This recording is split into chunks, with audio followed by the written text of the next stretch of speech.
السلام علیکم ورحمۃ اللہ وبرکاتہ۔ میں ہوں سفیان علی فاروقی اور آج اپنا کالم سیرت النبی صلی اللہ علیہ وسلم میں پنہاں ہمارے مسائل کا حل لے کر حاضر خدمت ہوا ہوں۔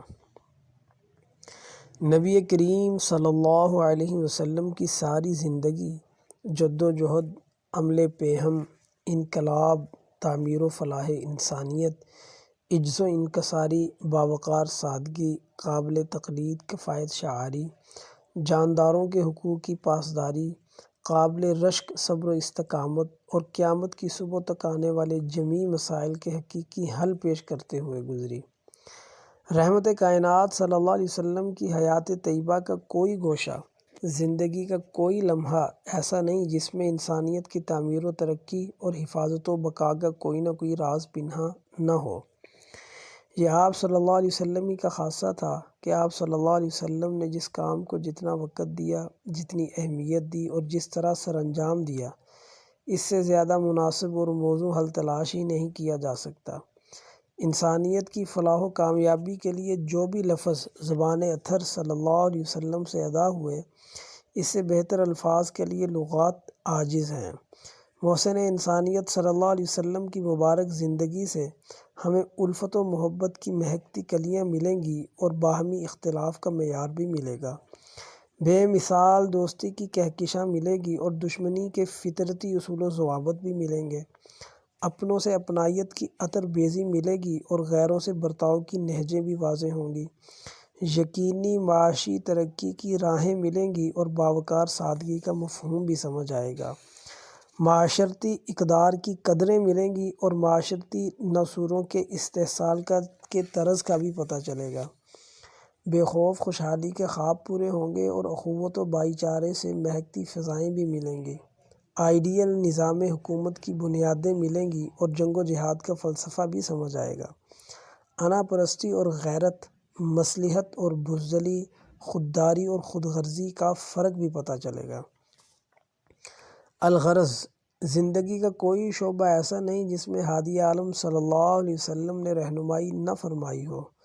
آزادی کے خطوط کیا ہیں، تہذیب و تمدن کا معیار کیسا ہو، دہشت گردی و لاقانونیت سے چھٹکارا کیسے ممکن ہے، انسانوں کے بنیادی حقوق کی پاسداری کیسے ہونی چاہیے، یہ اور اس طرح کے تمام سوالوں کا جواب نبوی تعلیمات میں موجود ہے۔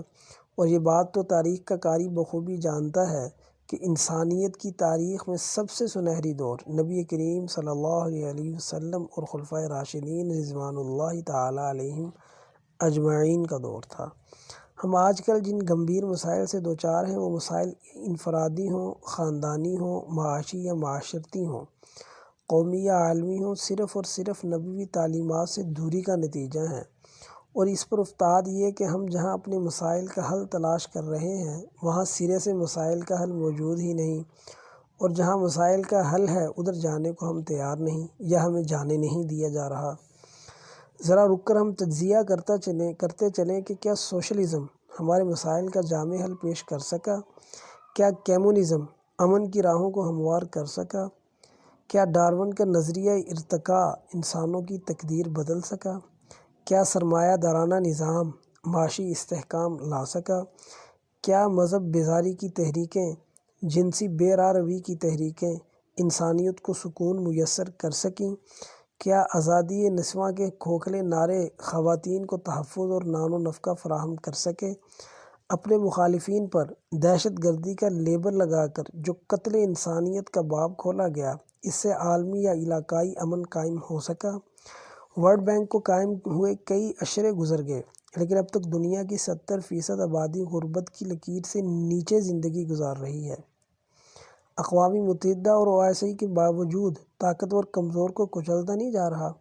اور کیا دنیا کا سب سے قیمتی خطہ اراضی ہم مسلمانوں کے پاس نہیں؟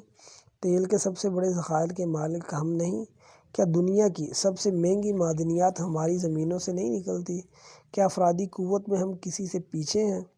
پھر ہم ہی کیوں پستے چاہ رہے ہیں؟ ناکامی نے ہمارے ہی گھر میں کیوں ڈیرے ڈالے ہیں؟ ہمارے ہاتھوں میں کاسہ گدائی کیوں ہے؟ خوف و دہشت اور بے سر و سامانی ہمارا ہی مقدر کیوں ہے؟ یقین کیجیے اگر راستے کا تعین غلط ہو تو پھر ہر قدم انسان کو منزل سے دور کرتا جاتا ہے، اور رستہ بھٹکنے سے منزلیں نہیں ملا کرتی۔ سوچ کے زاویے بدل جائیں تو نتیجے کبھی بھی صحیح نہیں نکلتے۔ ہم رستہ بھٹک کر بہت کچھ گنوا چکے ہیں، اب ہمیں واپس اپنی اصل کی طرف پلٹنا ہے۔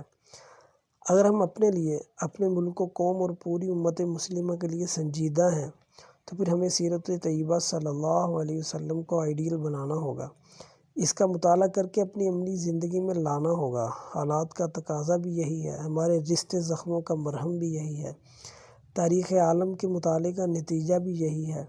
یہی وہ راستہ ہے جو ہمیں ہماری گمگشتہ منزلیں واپس لا دے۔ ہماری پرسکون بے خوف زندگی اور ہماری کامیابی کا راز اسی میں مضمر ہے۔ اسلامی جمہوریہ پاکستان کے ارباب حل و عقد کو چاہیے کہ اس ماہ میں خصوصاً اور پورا سال عموماً سیرت النبی صلی اللہ علیہ وسلم پر مختلف ورکشاپس کا قیام عمل میں لائے تاکہ ہر حوالے سے عوام کو آگاہی ملے۔ اس کا سب سے بڑا فائدہ یہ ہوگا کہ جو لوگ اسلام کے نام کو غلط مقاصد کے لیے استعمال کر رہے ہیں، ان عناصر کی بیخ کنی ہوگی۔